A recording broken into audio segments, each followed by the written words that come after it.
Tawagin natin si Brownie at hindi pa nauwi. Gabi na. Brownie! Brownie!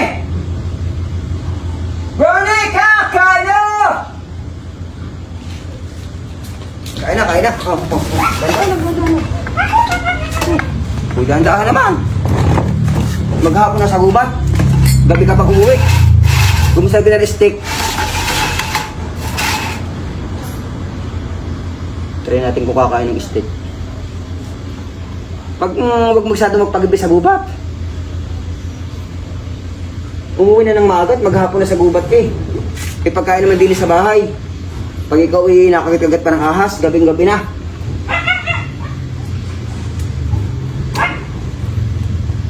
Torta. Gusto mo?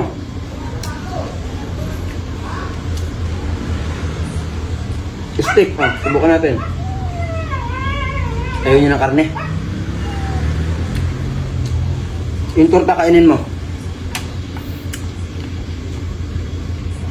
Nagawa mo na ng uwi at pag gutom ka pa, papakainin kita dito. Huwag ka magpakabe. Dami lang tagubat. Yung kape. Ahas pa, dami ahas doon.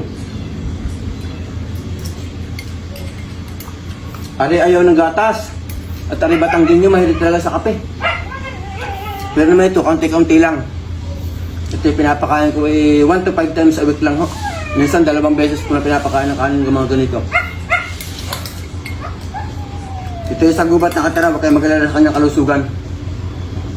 Ubusin mo na.